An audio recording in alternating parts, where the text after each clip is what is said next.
YouTube is an interesting kind of beast, and I think it probably is worth talking about for 4 or 5 minutes. So I Yeah. think that our page, my page or whatever, will be interested in this because you're not a bad contact for people by way of improving their online presence, because this is what you do with musicians all the time, Yeah. is that you improve their online presence and you improve. Is it worth talking about things like LinkedIn? Is it worth talking about things like what else? Reddit or LinkedIn, people overlook, like musicians overlook LinkedIn. But if you want to be viewed as a professional in any field, like you're going to want to have a LinkedIn profile. And also, people are on LinkedIn for professional reasons. They're actually looking for professional contacts on LinkedIn, not necessarily on Facebook, not necessarily on YouTube. That's where they go to that. And, by being an active member of LinkedIn and like sharing in groups, sharing posts, sharing your expertise, you can really grow your following and you can learn things that you just wouldn't learn any other way. The premium version of LinkedIn is really expensive. It's like £50 a month, but you do get a free 30-day trial. So if there's someone you really want to contact and you've researched that person and you've read their profile and you can talk to them intelligently about their work and their career, you just take out the free trial profile and contact them during the 30 days of the free trial. And, just hit as many high notes as you can during that free trial, but with the premium.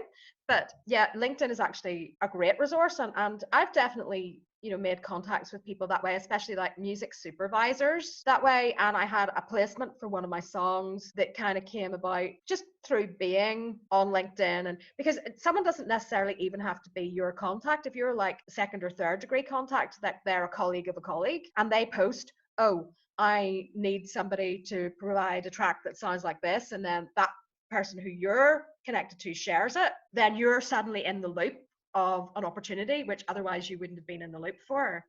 And they're not likely to post something like that on Facebook or on Twitter or on Instagram because they'll just get a whole load of inappropriate tracks sent to them and they'll be inundated.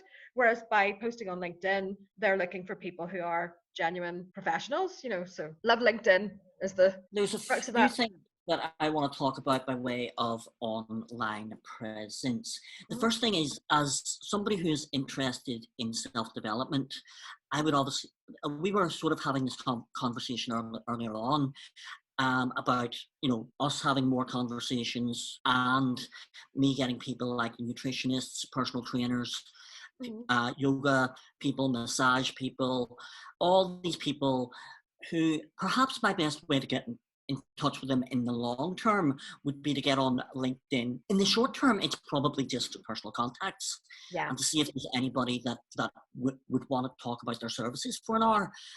You and I are in touch just because I take vocal lessons with you. But I'm thinking sort of in the short term, if I'm branching out, I love what I'm doing with Lindsay and I'm going to keep doing what I'm doing with Wednesday. Oh, it's going well. It is going well. And it's too bad that our live stream didn't work out well and we had to record this. Although that being said, it's not as stressful and we are both speaking in a slightly lower pitch now that it's recorded and we can edit this. Because the stress level's lower. Am I not terrified? Yes. Yes.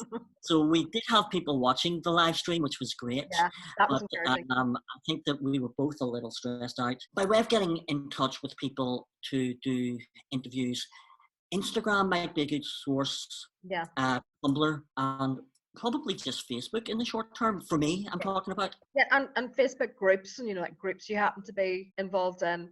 But I'm a part-time member of like Bangor groups because I live in Bangor, and that really does give you an awareness of what's going on in your local neighborhood and what services are available, and it's good to join those things. And I think that if we are going to give advice to musicians or YouTubers that want to improve and increase their online presence, it's about kind of getting in touch with other people that want to do kind of the same thing as you want to do and see if you can kind of collectively kind of grow each other's audience. This conversation that we're having tonight is kind of improving both of our profiles because it's giving you a chance to talk about your services and it's giving me a bit of practice in interviewing, so that's kind of, Yeah. it is mutually beneficial. Reach out to people, it's the same, like, because I'm a songwriter, and sometimes you ask people if they'll co-write with you, and you think, oh, that person will definitely say no, because what would they gain out of writing with me? But actually they're happy to do it. It's like, if there's someone who has a sort of similar or related niche to you and you like their work, send them a message. You find them on YouTube, get their contact details, contact them via their website. The worst that can happen is they say, no, I don't have time for that, but they might possibly say yes. So, what have you got to lose? A lot of musicians have an ego, is kind of the thing about musicians, and I don't know to what extent that's true of YouTubers. It's certainly true of some musicians that I've reached out to in the past, is that they have this ego and they think they're kind of better than.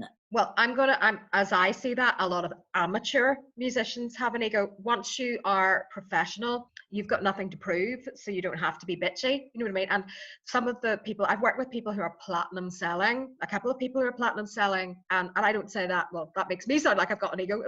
I obviously don't have the same level of success they do, but people at a certain point are actually really nice because they have nothing to prove. They don't have to have nasty conversations about other people or whatever, because they're not insecure.